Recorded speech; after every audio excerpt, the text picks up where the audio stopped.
Hallelujah. Amen. Yumayanig ng lugar. Kahit na po, konti lamang po tayo, pero yung mga mananampalataya na nag-aalab sa Panginoon ay yumayanig ng lugar. Amen. Hallelujah. Pwede po ba natin palakpakan muli ang Panginoon? Hallelujah. Praise you, Jesus. You are our rock and our mighty fortress, Lord. Tunay, Panginoon, na hindi matitinag ang mananampalataya, Panginoon, na nakatayo sa matibay na bato at iring. Ikaw, O Diyos. Na kahit anumang unos, Panginoon, kahit anumang pagsubok, Lord God, nananatili po kami, Panginoon, na nag-aalab sa iyo. Nagpupuri, sumasamba, dinadakila ka, pinaglilingkuran ka at sumusunod sa iyo, Panginoon. Salamat, Lord, dahil pinagtitibay mo ang buhay at pananampalataya ng bawat isa. Salamat, Panginoon, dahil patuloy mo kaming inaanyayahan, Panginoon, na lumapit sa iyong presensya.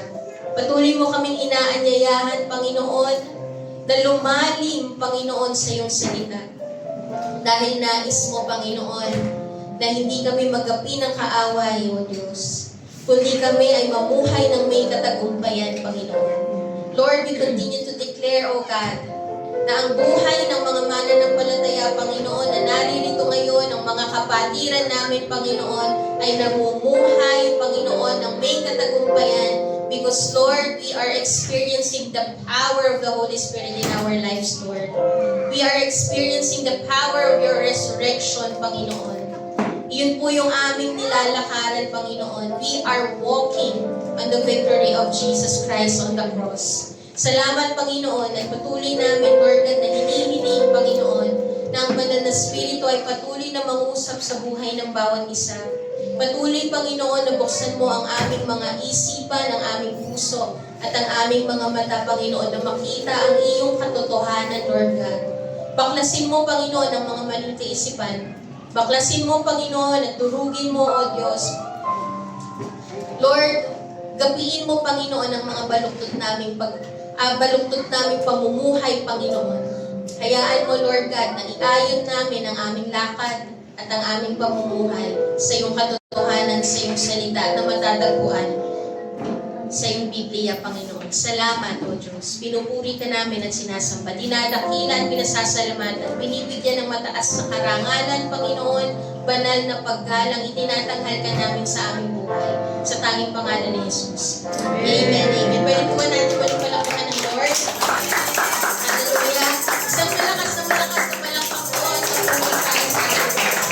Thank you, Lord. Grabe po kanina talaga habang nag-worship tayo. Para po hindi tayo konti. Alam niyo po yun. Para po tayong hindi konti. Para tayong punong-puno na talagang nararamdaman mo yung pagyanig ng lugar. Na tunay po talaga yumayanig ang lugar kapag nagpupuri ang mga mananampalatayang mainit sa Lord. Amen? Pwede po ba natin muling palakpakan sa Panginoon sa pagkikilos? So, we are still in our series po, The Whys of Going to Church, rediscovering the purpose of the Lord in gathering together. Babalik po tayo sa kung ano yung tunay na dahilan at purpose, divine purpose of the Lord. Bakit po tayo nagsasama-sama? Ano yan po yung ating pong pag-uusapan sa mga susunod pa pong mga araw o sa mga susunod pa pong linggo. And today po, ang ating pong title is The Church, Carrier of God's Truth. Pakisabi po, Carrier of God's Truth.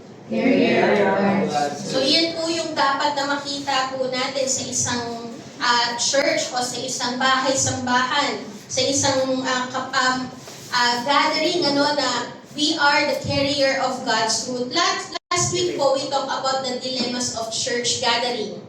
Na nawawater down po yung true purpose of gathering together as a church. Nawawala na po yung true meaning ng pagsasama-sama. O nawawala na po yung tunay na purpose kung bakit may church. And one of that is popularity over truth.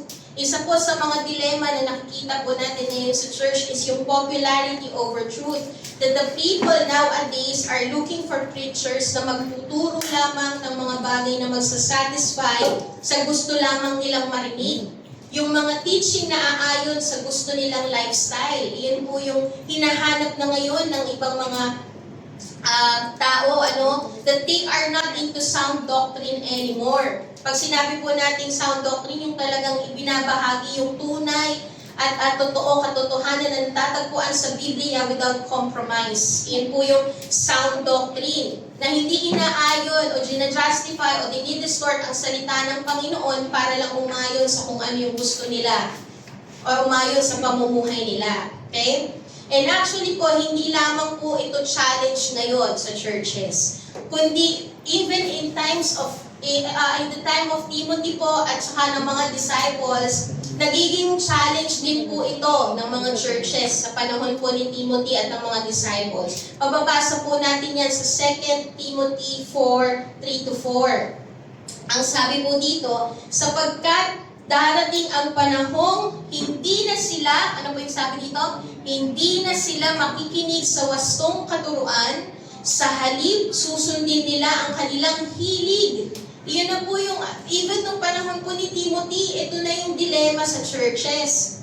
Na ang pinapakinggan na lamang po ng mga tao that time ay yung mga katuruan na aayon sa kanilang hilig. Paghahanap sila ng mga tagapagturo na walang ituturo kundi ang ibig lamang nilang marinig. Yun po yung dilema nila that time. And hanggang ngayon, yun po yung dilema ng churches. Hindi na sila makikinig sa katotohanan, sa halip ay ibabaling ang kanilang pansin sa mga alaman.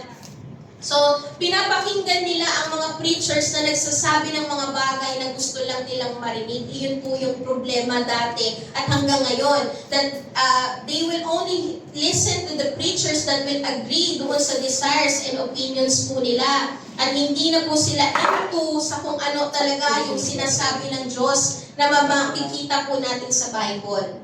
And even po sa Isaiah 30, verse 10, makikita rin po natin doon yung problema po sa mga tao. Okay? Sabi po dito, sinasabi nila sa mga tagapaglingkod, huwag kayong magsasabi ng katotohanan. At sa mga propeta, huwag kayong magpapahayag ng tama. Mga salitang maganda sa aming pandinig ang inyong banggitin sa amin at ang mga hulang hindi matutupad. So yun po yung nagiging problema talaga ng mga tao. Ang gusto lang nilang marinig, yung aayon sa gusto nilang, aayon sa puso nila, aayon sa hilig ng puso nila. But as a church po, ito po yung dapat nating tandaan. As a church, remember that the reason why we gather is for us to be firmly grounded and rooted to the truth that is found on the Word of the Lord, in the Bible, in the Scripture. We gather because we believe and confess only one truth. Na tayo ay nag-umaayon, sumasang-ayon at pinoproklama yung iisang katotohanan lamang na matatagpuan natin sa salita po ng Diyos. The truth of God found in the Holy Scripture. Yung the full counsel of the Scripture, iyon po yung ating pong ibinabahagi. Hindi po tayo kumukurot-kurot lang. Buong counsel of the Scripture ang ating pong binabahagi. We need to have this mindset po that I will go to that church because they preach the Word of God without compromises. Iyon po yung dapat po natin na reason why we go to church.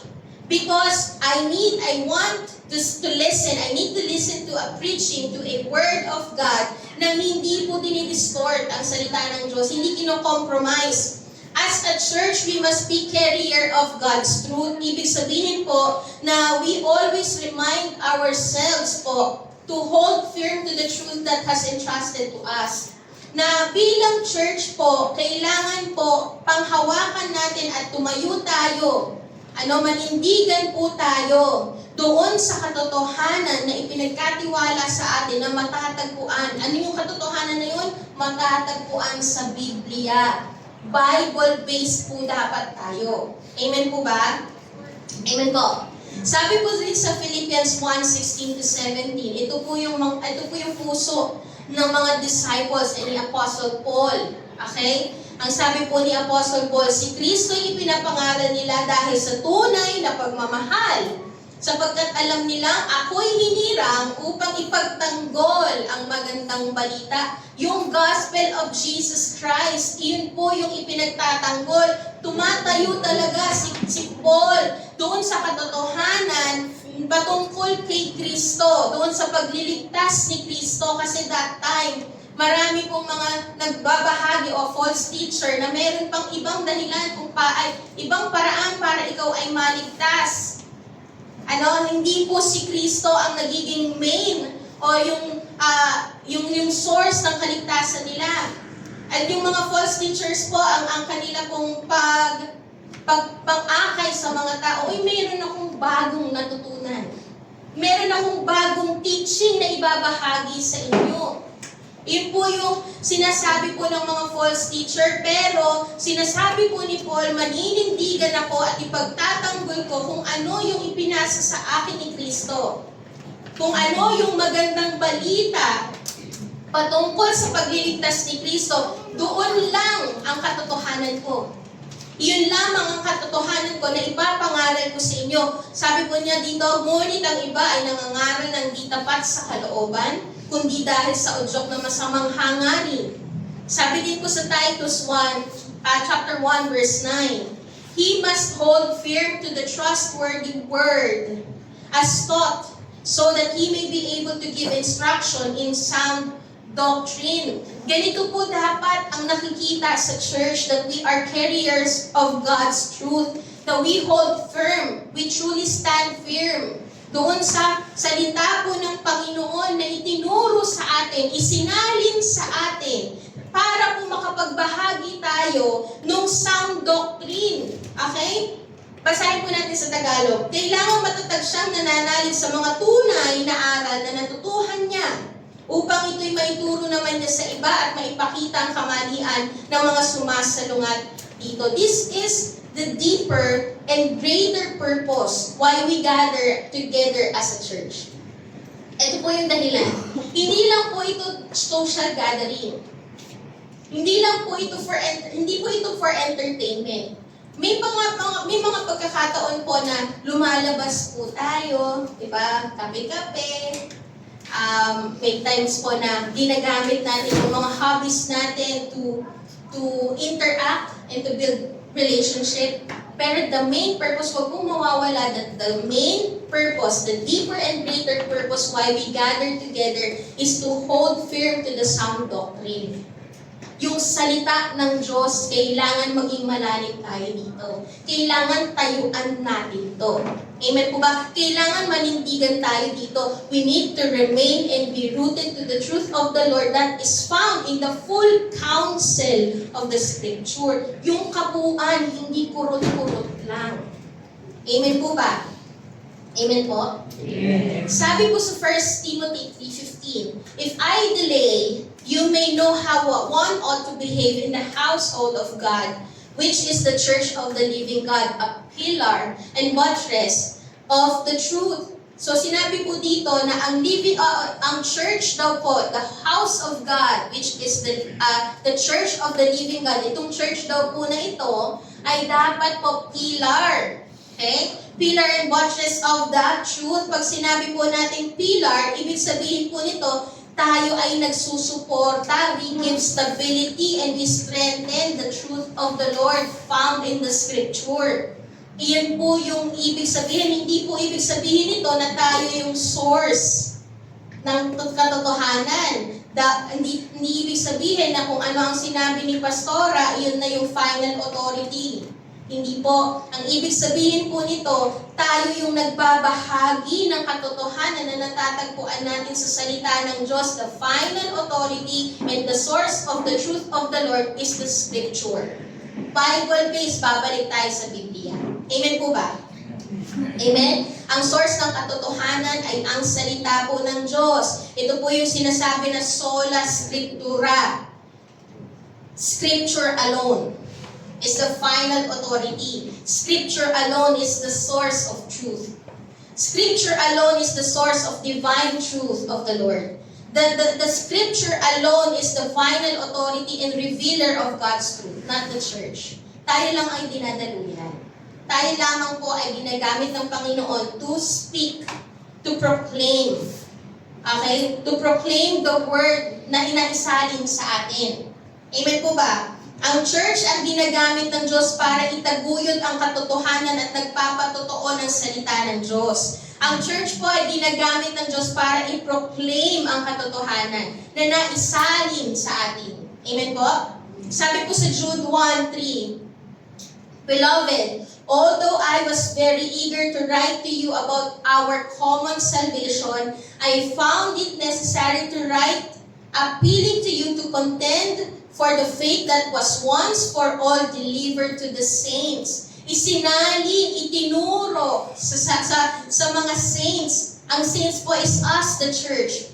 So, ibig sabihin po nito, yung sinasabi po sa 1 Timothy 3:15, the pillar of the truth. Ibig sabihin po nun, we are not making a new interpretation of the scripture. Naintindihan po? Sabi po dito, it was being delivered to the saints. Pinasa sa atin. So we are not making a new interpretation of the scripture. We are only proclaiming what is already laid before us. Amen po ba? Amen? Huwag po tayong gagawa ng theology o doctrine o bagong interpretation ng Bible base sa kurut-kurut na verses. Okay? Kailangan when you study and preach the gospel, it must be according to the whole counsel of the scripture. Binabalansi mo from Old Testament to New Testament. Kukunin mo yun, balansi ba dapat? O baka kinukurot lang natin. Alam niyo po, maraming mga sekta po ngayon na kaya nagkamali at naligaw kasi sa kurot-kurot na verses at iyon yung ginawa nilang theology. Okay? Halimbawa na lang po, tao lamang si Kristo dahil sa kurot na verse na sinabi doon, meron pong verse kasi meron po matatagpuan sa scripture na ang Panginoong Jesus ay sugo. So para sa kanila, ang isang sugo, tao lang yun. Okay, tao lang siya. Kaya po, ang nangyayari, kumukurot lang kasi hindi tinignan ang buong counsel ng scripture. Pero ang sinasabi po kasi sa whole counsel of the scripture, it proves that while Jesus Christ became a man and lived as a man here on earth, may naitatala din po sa scripture na siya ay namuhay na fully divine. Okay? Siya ay Diyos, hindi lamang po siya, hindi siya tao lang, siya ay Diyos din. He is fully man and He is fully God. Amen po ba? Okay? So, some churches, they wanted to create new doctrine para lang masabi na iba sila at sila ay nakadiscover ng bagong truth. Yun po ang reason why madami ang naliligaw, why marami ang namamali ng theology. At yun din po ang kalakaran ng false teachers noon. Uy, meron akong bagong natutunan. Meron akong bagong katuruan na pwede kong ibahagi sa iyo. Siyempre, maa-attract yung mga tao bago to. Okay? But, dapat lamang po nating tandaan that the scripture interprets itself. Amen po ba? The scripture interprets itself, hindi tayo ang mag-i-interpret. Dapat binabalansin natin na dapat hindi nagko-contradict from Old Testament to New Testament. At buong counsel dapat nababalansin. We are only proclaiming what is already laid before us. Amen po ba? May na-discover ako bago, hindi naman ito yung tinuturo ng mga forefathers, pero may na-discover ako bago. Mamamali tayo doon. We are only proclaiming what is already laid before us. Amen po ba? Amen. Because even the disciples who have a first-hand experience with the Lord Jesus Christ, hindi po sila nagtangka na gumawa ng bagong katuruan. Even the disciples, ipinasa lamang po nila at itinuturo lamang nila yung katotohanan na na-receive nila sa Panginoon. Hindi sila gumawa ng bagong turo. Sabi po ni John sa 1 John 2:7, sabi po dito, Beloved, I am writing you no new commandment. Okay? Hindi po sila gumagawa ng bagong turo. But an old commandment that you had from the beginning. Isinasalin ko kung ano ang nakita ko. Isinasalin ko kung ano ang tinuro sa akin. Sabi din po niya sa 1 John 1:3-5, ipinapahayag nga namin sa inyo ang aming nakita at narinig upang makasama kayo sa aming pakikiisa sa Ama at sa Kanyang anak na si Kristo Jesus. Ito ang aming narinig sa Kanyang anak, narinig sa Kanyang anak at ipinapahayag naman namin ito sa inyo. Ang Diyos ay ilaw at walang anumang kadiliman sa Kanya. Iyon ang tinuro ng Panginoong Jesus sa John. Yun po yung tinuturo ng Panginoon, there is no darkness in Jesus Christ. So yun din po yung isinasalin, hindi sila gumagawa ng bagong katuruan. Isinasalin lamang nila, they are only proclaiming what is already laid before them. Amen po ba? Amen? They only pass on what they've learned from the Lord Jesus Christ. They are not making a new doctrine just to show that they are better and great disciple or to boast that they discover a new teaching. Amen po ba? At ganun po dapat ang church. We must be carriers of God's truth, holding firm on the whole counsel of the Scripture. Bible-based po tayo. Amen po ba? Amen. We need to make sure we don't make up our doctrines. Kundi dapat we always go back to the Scripture, sola scriptura. Scripture alone is the source of truth. Scripture alone is the highest authority and the truth, a revealer of God's truth. And together with the church, we hold the same confession that God proclaimed. Yun po, we proclaim the one confession. Ano po yung dapat natin pinoproclaim? Na si Jesus ay Diyos, si Jesus ay fully man and fully God. Amen po ba? We believe in the Trinity. Amen po. We believe in the Trinity. We believe in the resurrection of Jesus Christ. Yun yung inawit natin kanina. Tama po? Nandun po sa inawit natin kanina, yun yung theology po natin. We believe in God the Father, we believe in God the Son, we believe in God the Holy Spirit. Amen? Yun po yung pinapaniwalaan po natin. We believe in the resurrection of Jesus Christ and we will also experience that. Amen? We also experience the power of resurrection. We also experience that the Holy Spirit is not force.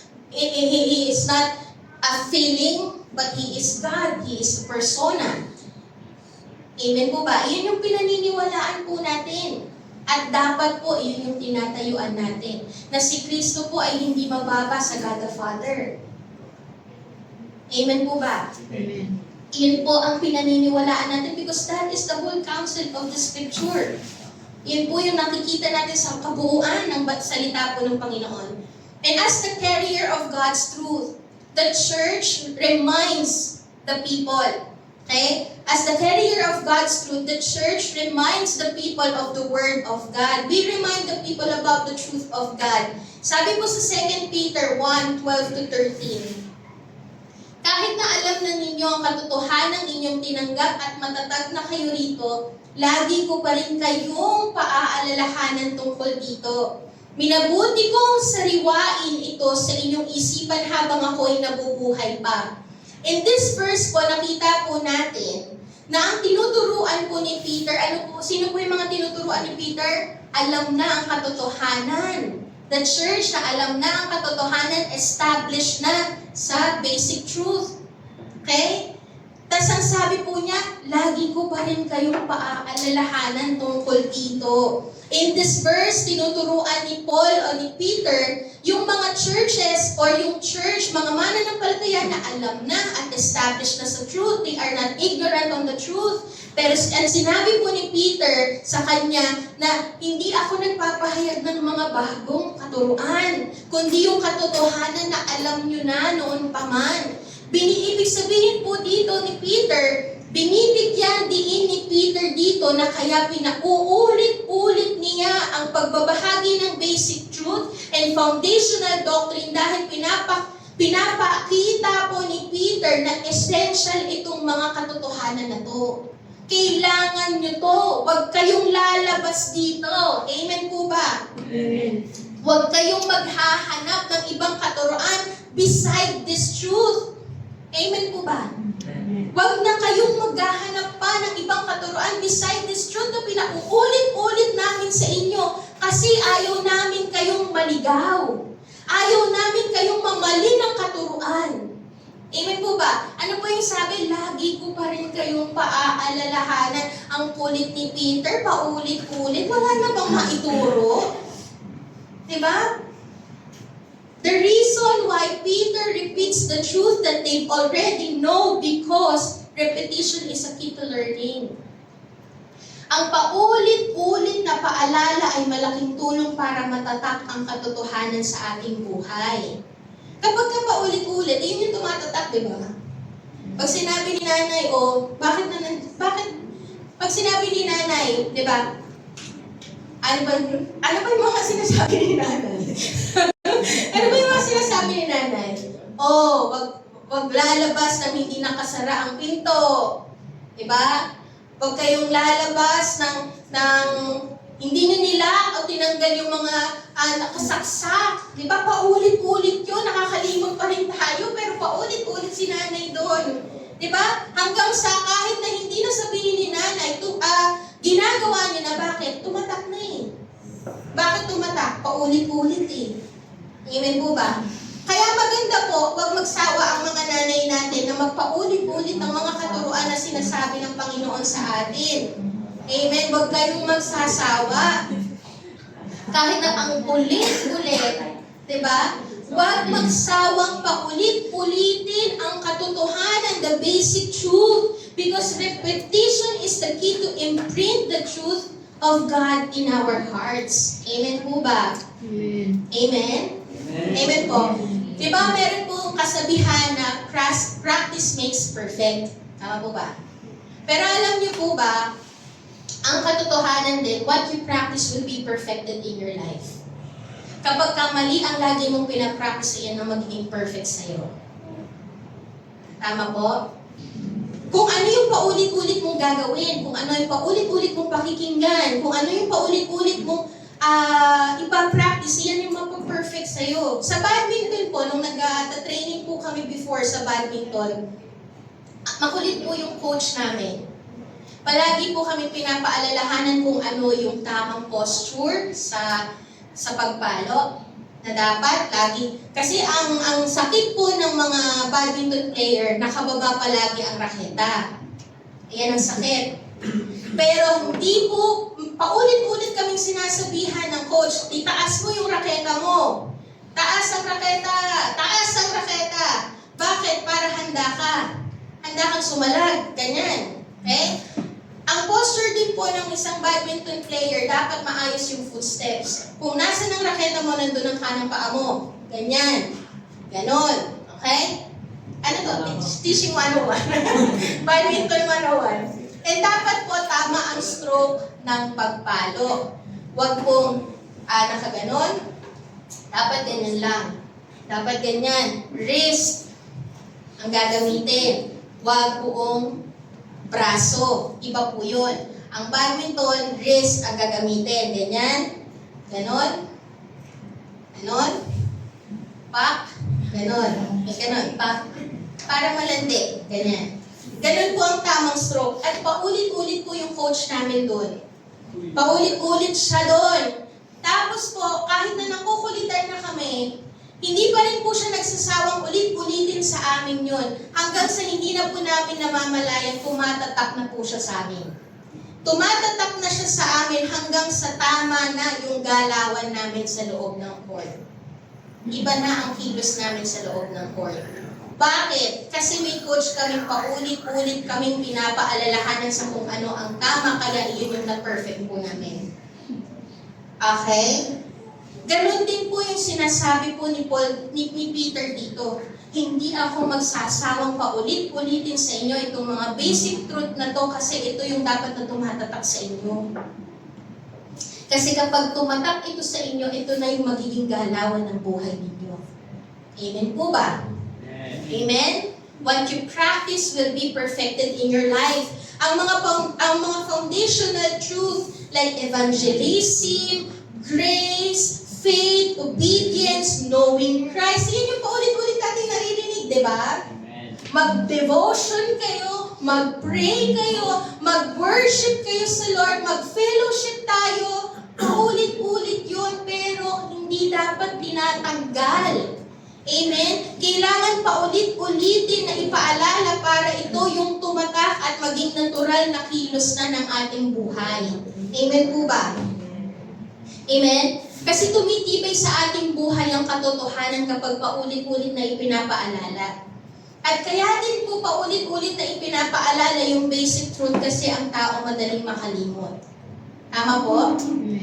Madaling makalimot. Ang isang Christian po will easily be drifted away kapag hindi palaging pinapaalalahanan. Kapag ang isang Kristiyano hindi palaging nakikinig ng katotohanan ng Diyos, madali po siyang maliligaw. Kaya po yun po yung laging sinasabi. Si Peter, yun yung sinasabi, papaulit-ulitin ko, lagi ko itong sasariwain sa inyong kaisipan. At yun din po yung sinasabi ng Panginoon. Si Lord po paulit-ulit din. Si Lord din po paulit-ulit. And ang sabi po ni Lord, remember the Sabbath day to keep it holy. Alalahanin nyo, baka nakakalimot kasi. Amen po ba? Pero naniniwala po ako mga taga-NLA, hindi po makakalimutin. Amen po ba? You will always remember the Sabbath to keep it holy. Amen? Ang sabi din po, ang tinuro po ng Panginoon, di ba? This is my body which is for you. Do this in remembrance of me. Alalahanin mo at paulit-ulit kung paaalalahanan kayo dito sa bagay na to kasi ito yung mga basic truth na kailangang matatak sa ating buhay at kailangang maging natural na ipinapamuhay natin. Amen po ba? Amen? Amen. Hallelujah. Remember that no matter where you are in your journey with the Lord, you need to always be reminded with the basic truth for you to stay on course. Amen po ba? Sabi ko ulit, no matter where you are in your journey with the Lord, you need to always be reminded with the basic truth for you to stay on course. Na hindi tayo maligaw. Kundi ito yung tumatak sa atin. Sabi din po ni Paul, si Paul din po, ito yung sinasabi sa Philippians 3:1. Ngayon mga kapatid, magalak kayo sa Panginoon. Hindi ako, ano sabi ni Paul? Hindi ako magsasawang sabihin ito ng paulit-ulit dahil para ito sa kabutihan ninyo. Paulit-ulit. Paulit-ulit. Paulit-ulit. Parang silang plaka, paulit-ulit. Kaya wag po tayo magkaroon ng attitude na, alam ko na yan. Alam niyo po, delikado sa isang Kristiyano yung magkaroon ng attitude na alam ko na yan, hindi na makikinig yun. Ano po? Pakisabi po sa katabi, kapatid, huwag kang magkaroon ng sakit na acne. Ano? Huwag tayo magkaroon ng sakit na acne. Ano yung acne? Alam ko na yan. Pero kasi tingnan nyo, si Peter, si Paul, sinabi niya, papaulit-ulitin ko ito sa inyo. Bakit? Para sa kabutihan niyo ito eh. Para hindi kayo maligaw. Because alam niyo po ba, there will always be fresh revelation from the Word of God. Kahit na paulit-ulit mo na itong naririnig. Kagaya nga nung nag-uusap kami ni Nads nung Wednesday, sabi ko sa kanya, alam mo yung mga tinuturo dito sa stage, hindi naman na siya something new. Narinig mo na yun eh. Naririnig na natin yun eh. But alam mo, buhay talaga ang salita ng Panginoon because it's always fresh. It refreshes your soul. And it cuts deep. Alam niyo yun, buhay na buhay. Na kahit na narinig mo na siya, dapat tama ang puso. Narinig mo na yun eh. Di ba? Dapat intimacy before ministry. Narinig mo na yun. Pero bakit kapag pinaulit-ulit tumatatak pa din? Bakit it cuts deep pa din? Bakit buhay kasi ang salita ng Diyos, it always gives a fresh revelation. It always refreshes your soul. It always stirs up our spirit. Amen po ba?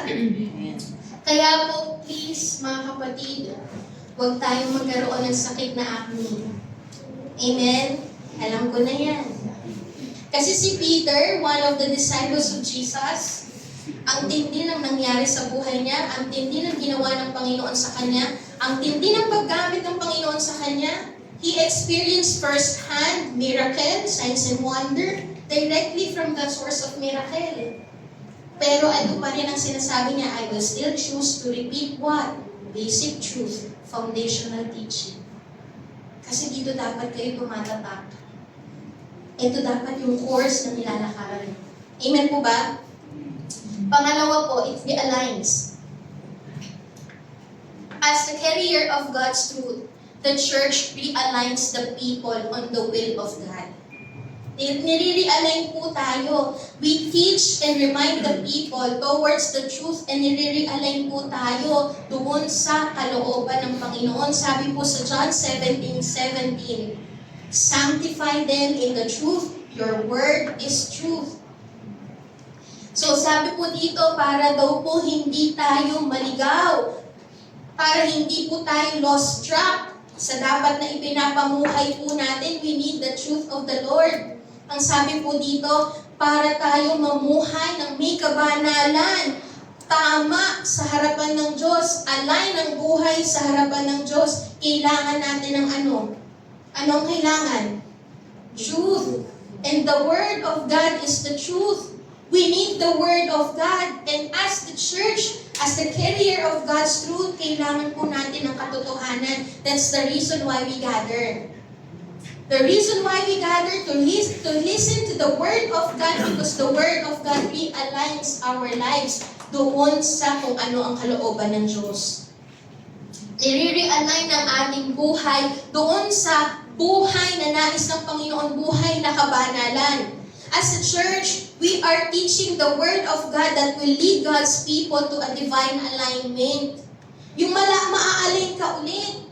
May mga pagkakataon kasi na nagwa-wonder tayo eh. Diba? May mga pagkakataon na namamali tayo ng pamumuhay. And the reason why we gather together to remind you and to realign you doon sa kung ano ang tamang pinapamuhay. Amen po ba? Pag sinabi po kasi nating sanctification or sanctified, yung set apart tayo, yung buhay natin ay naka-align lamang sa kung ano ang nais ng Panginoon. Dedicated ang buhay natin sa kung ano yung kabanalang buhay na gusto ng Panginoon sa atin. Iyon po yung sanctification. Amen? Ang sabi din po sa John 17:14-15, I have given them your word, and the world has hated them because they are not of the world. Just as I am not of the world, I do not ask that you take them out of the world, but that you keep them from the evil one. The word of the Lord ang binigay po ng Panginoong Jesus sa mga disciples so that they will be kept from the evil one. Okay? The word of the Lord keeps us from the evil one. The word of the Lord keeps us from drifting away from the will of God. Ang salita po ng Diyos, ang katotohanan na mababasa mo sa salita ng Diyos ay mag-alalayo sa atin sa kapahamakan, maglalayo po sa atin sa pagkawala sa kalooban ng Panginoon. Mag-aalay muli sa atin kapag nakarinig tayo ng salita ng Diyos, ay oo, tama nga yung sinasabi. Mali yung buhay ko. Kailangan kong itama. Kailangan kong i-align ang buhay ko sa kung ano ang sinasabi ng katotohanan na nababasa natin sa salita ng Diyos. Sinasabi po kasi dito sa verse na to, sa John 17:14-15, na tayo bilang mananampalataya, na kahit na tayo ay nasa mundo, hindi dapat tayo umaayon sa takbo ng mundo. Saan tayo dapat naka-align? Sa kingdom ng Lord, sa kingdom's teaching, sa kingdom's rule. Saan tayo dapat naka-align? Sa will of the Father. Diyan dapat tayo naka-align. Hindi dapat tayo tumataliwas sa kalooban ng Diyos. Ang sabi po ng Panginoon, even though they are in this world, but they are not of this world. Kahit na sila ay nasa mundo, sila ay hindi para sa mundo. Hindi po dapat natin inaalay ng sarili natin sa kung ano ang sistema ng mundo kasi naka-align dapat tayo sa kung ano ang sistema ng kingdom ni Lord. Amen po ba? So that is the purpose why we gather together, so that our lives will be aligned to the will of the Father found in the Scripture. Amen? Amen po ba? Nagkakaintindihan po ba? Malinaw po? Hallelujah. So the key to always be aligned to the will of the Father is the Word of God. Kamusta po ang ating buhay? Naka-align po ba ito sa salita po ng Panginoon? Kamusta po ang ating buhay? Naka-align po ba ito doon sa katotohanan ng Panginoon? Naka-align po ba? The Word of the Lord keeps us from drifting away from the will of God. The purpose why we gather together is to always be reminded about the truth of the Lord, so that we may evaluate ourselves. Naka-align pa ba ako sa Lord? O nakaayon na ako sa mundo? I-evaluate po natin ang ating sarili ngayong gabi, ngayong umagang ito. Naka-align po ba ang aking buhay sa kalooban ng Panginoon, sa katotohanan ng Diyos, o nakaayon na ang aking buhay sa mundong ito? Okay? And alam niyo po, ang sabi ng Panginoon, para tayo ma-align sa will ng Father, para tayo ma-sanctify, we need the Word. We need the truth. So that the key for us to be aligned to the will of the Father, the truth must dwell in us richly. Okay, yun po yung sinasabi sa Colossians 3:16, na ang salita po ng Panginoon ay manahan at mag-umapaw sa ating buhay. Yan po, that the Word of God, the truth must dwell in us richly. Okay? Sabi po sa Colossians 3:16, let the Word of Christ dwell in you richly, para po tayo ay maging align sa kalooban ng Panginoon. Ang salita po ng Diyos ay dapat makonsume tayo. Yung word ni Lord dapat nakukonsume tayo. Yung word ni Lord dapat nananahan at nag-uumapaw sa buhay natin.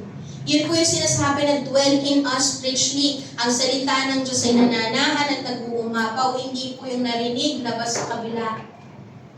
Okay? Hindi po yung narinig, then ignore. Hindi narinig, then neglect. No, nag-uumapaw, nananahan. Nananahan sa ating buhay ang salita ng Diyos na nag-uumapaw. We are consumed by the Word of the Lord. Gusto ko lang pong bigay na illustration sa inyo para po makita natin kung ano ba yung buhay na ang salita ng Diyos ay nagdadwell in us richly. Doon sa illustration of glancing and gazing. Okay? Pakita po natin, yung glancing and gazing. Ang glancing po, ito po ay yung parang partial look lang. Halimbawa, dumaan ka sa isang, di ba kapag tayo dumadaan sa sasakyan na merong nagre-reflect yung sarili natin, dadaan tayo, titignan lang natin sarili natin, aalis tayo. Ganon. Tama po? That is glancing. Pagka-gazing, pupuntahan mo talaga yung salamin mo sa kwarto, titignan mo yung sarili mo, maayos ba yung pagmumukha ko? Ganon. Maayos ba yung mata ko? May muta ba ako? Maayos ba yung kilay ko? May kilay ba ako? Ganon, di ba? Talagang you will look intently. Okay? Maayos ba yung buhok ko? Baka ang dami nang nakatikwas. Di ba ganon po yung looking, yung gazing. Yung glancing, partial look lang. Tumingin ka lang, then walk away. Pagka gazing, you look intently. Pagka po sa salita po ng Diyos, okay, ang mga tao na nag-glance lang sa word ni Lord, they read and forget. Nag-devotion, tapos nakalimutan na, binasa lang kasi.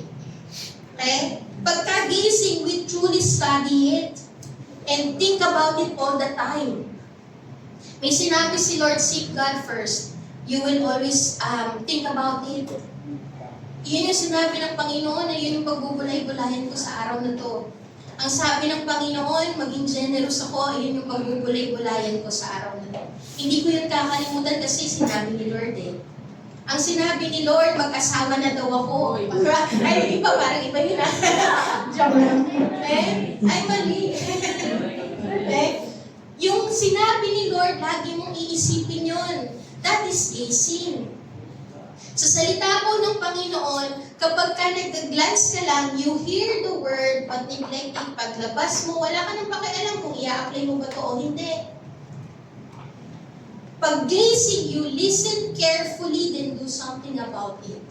Kapag kami sinabi si Lord sa akin ng tagos sa aking puso at kailangan kong itama ang aking buhay, I will surrender my life to the Lord. I will ask Him to give me the strength para talagang maiayos yung buhay ko. Yun po yung gazing, yung glancing, yung quick look and do nothing about it kung ano yung mga bagay na kailangang i-fix. Wala kang gagawin. Nakinig ka lang. Nahatak ka lang kasi sa church. Natulak ka lang kasi sa church eh. Kaya wala kang gagawin para iayos ito. Or minsan may sinabi, may sinabi sa atin ng Panginoon, pero ayaw mo pa rin ipaayos yung buhay mo kasi ito na yung nakasanayan mo eh. Diba? That is glancing. Yung gazing po is talagang kapag may sinabi si Lord at hindi umayon yung aking buhay sa sinabi ni Lord, iaayos ko to. Itatama ko to, ipapatama ko to. Hindi ko i-adjust ang word ni Lord doon sa kung ano yung nakasanayan ko na. Okay? Ganun po yung glancing, yung gazing. Hindi po tayo, sino po yung tumingin sa salamin? Okay? Yung tumingin ka sa salamin, nakita mo yung sarili mo na may dumi. Tapos, inalis mo yung salamin. Pero kasi ayaw mo makita na may dumi yung mukha mo. Diba? Foolish po yung ganun, diba? It's a foolish thing to do it. Tama po ba? Hindi po ganun yung natural o hindi yun yung tama. Tama po ba? Kapag may dumi sa atin, bawa nakita natin yung salamin, tumingin tayo sa salamin, nakita natin may dumi ang ating mukha. Kahit pagbalik-baliktarin mo yan, iganito mo, iganyan mo, hindi pa rin mababago yung katotohanan may dumi ka. Tama po. Ano yung kailangan mong gawin? I-adjust yung mirror o i-adjust ang face? I-adjust yung face, aayusin yung face, hindi po aayusin yung mirror. Kasi ang may problema, hindi yung mirror, ang may problema, yung mukha. Ang problema, ang may dumi, yung mukha. Tama po ba? Tama po, no? Sorry po, may problema ang mukha natin. Okay? Ganon po yung tamang pagtingin sa salamin. Tama po? Ang kailangang i-adjust ay yung sarili po natin para maging tama siya. Tama po ba? Ganon din po sa Word ni Lord. Sa Word ni Lord, hindi mababago ang katotohanan na sinasabi sa Biblia kahit na anuman ang pagkukonvince mo sa sarili mo doon sa bagay na pinaniniwalaan mo. Nakukuha po ba? At hindi po pwede na ang i-adjust natin ay word ni Lord doon sa kung ano ang gusto natin. Kasi hindi pa rin po magbabago ang katotohanan. Kahit i-adjust mo lang, i-adjust ang word ni Lord, hindi magbabago ang katotohanan na may mali tayo. Na may kasalanan tayo. Na kailangan natin i-surrender ang buhay natin, kailangan natin magpabago. Kahit anong pagkukonvince mo sa sarili mo, kahit anong pag-distort and pag-twist na gawin mo sa katotohanan, hindi magbabago ang truth ni Lord. Amen po ba? Hindi ang mirror ang i-a-adjust, ang i-a-adjust sarili. Ang i-aayon yung sarili natin para umayon sa salita po ng Panginoon. That is gazing. Amen po ba? Amen? Kasi ang salita po ng Panginoon ay parang salamin na ine-expose kung ano talaga ang motibo ng puso natin. Ipinapahayag kung ano ang meron sa maling pamumuhay natin. Ine-expose ng salita ng Diyos kung may way ka bang pag-iisip na hindi tama sa harapan ng Diyos. At kailangan po mabago yun. Hindi po natin babaguhin ang word ni Lord. Ang babaguhin natin yung salita, yung ating pamumuhay, yung ating pag-iisip, yung ating motibo. At mararanasan po natin yun sa tulong po ng Banal na Espiritu. Amen po ba? Kasi buhay ang salita ng Panginoon. It transform your life. Amen po ba? Amen. Amen. Kapag may in-expose po ang Panginoon or halimbawa, nagbasa ka ng salita ng Diyos, in-expose ng salita ng Diyos yung tunay na laman ng puso mo, hindi po yun ay para i-condemn ka, kundi i-align ka. Amen po ba? I-align ka sa kalooban niya. I-align ka sa kabanalan niya. Amen po ba? So if we say that the truth of God dwell in us richly, you are not just glancing but gazing. Amen? Gazing upon the Word of God, that you are not just hearers, but doers of the Word. Because the people who only glance the Word is hearers only. But the people who truly gaze doon sa salita ng Panginoon, they are doers of the Word. Amen po? Yun po yung sinasabi sa James 1:22, but be doers of the Word and not hearers only, deceiving yourselves. Nadadaya daw po natin ang ating sarili kapag hindi tayo sumusunod sa salita ng Diyos. Ano po yung ginagawa natin sa salita ng Panginoon? Nag-glance lang po ba tayo? O do we gaze? Do we gaze on the Word of God? If we gaze upon the Word of God, that the truth of God dwell in us richly, then you are not just hearers but doers of the Word. Sumusunod tayo. And being doers of the Word, actively practice the truth. Yun yung truly actively practice the truth, yung talagang inaalay mo yung sarili mo sa salita ng Panginoon. Pwede ko po bang tawagin ng worship team? When the Word of God dwells in you, richly, okay? Kapag ka po ang salita ng Diyos ay talagang nanahan at nag-umapaw sa ating buhay, alam niyo po, it will naturally flows out from you. Natural pong lalabas yun sa ating buhay. Kapag ka ang salita po ng Diyos ay nag-dwell sa atin, richly, ito ay natural na dadaloy at lalabas sa iyong buhay. Ibig sabihin po, kapag ang salita ng Diyos ay malalim na nakatanim at nananahan sa ating puso, natural itong lalabas sa ating pananalita, pagkilos at pamumuhay. Makikita po yun. Amen po ba? Kasi ang pusong puspos ng salita ng Diyos ay hindi kailangang pilitin na mapakita ang bunga ng Diyos dahil pusa itong lalabas. Amen. Pusang lalabas. Kung ano ang laman ng puso, iyon yung natural na aagos sa buhay. Amen po ba? So as a church, let us be doers of the Word. Not just carriers of the truth, but doers of the Word. Amen po? Amen. Not just glancing, but gazing doon sa salita po ng Panginoon. Na tunay na nananahan sa atin ang salita ng Panginoon kasi binabago tayo nito. Amen po ba? Nababago ang buhay ng mga mananampalataya dahil na nakatanim at nag-uumapaw ang salita ng Diyos sa kanila. Amen? Pwede po ba tayong tumayo lahat?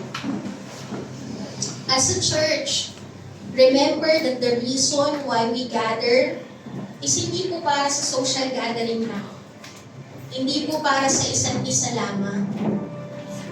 The reason why we gather because we want to be firmly grounded and rooted to the truth that is found in the Scripture. That is found in the Word of the Lord. As a church, we must be the carrier of God's truth. Now, we must preach the Word of the Lord without compromises. Amen. As the carrier of God's truth, ano po yung mensahe kanina? As the carrier of God's truth, the church must remind the people of the Word of God. That we need to always repeat and remind the people of the basic foundation so that the truth will be imprinted in their hearts. Kasi ang paulit-ulit na paalala ay malaking tulong para makita o matatag ang katotohanan sa ating buhay. And it realigns the people on the will of God. Bilang isang church that carries the Word of God, we must realign the people on the will of God. Kailangan po tayo rin as the carrier of God's truth, i-align natin ang ating buhay sa kung ano ang sinasabi ng katotohanan ng Diyos, ng salita ng Diyos. Because the key for our lives to be aligned to the will of the Father is for the Word of God to dwell in us richly. para pumaalay ng ating buhay sa kung ano ang kalooban ng Panginoon, kailangan manahan sa atin at tunay na magumapaw. We are being consumed by the word of the Lord. Na meron tayong desire na, Lord, kung meron kailangang baguhin sa akin, sabihin mo. Lord, kung ang katotohanan mo, Panginoon, ay hindi, yung buhay ko ay hindi umaayon sa katotohanan mo, Lord, itama mo ako. Magkaroon tayo ng ganong klase ng puso. That we must not be hearers but doers of the word. Amen. Hallelujah. Glory to you, Lord. We worship your name, O God. Purihin ka, Panginoon. Dinadakila ka namin, O Diyos. Hallelujah. Glorify your name, Lord.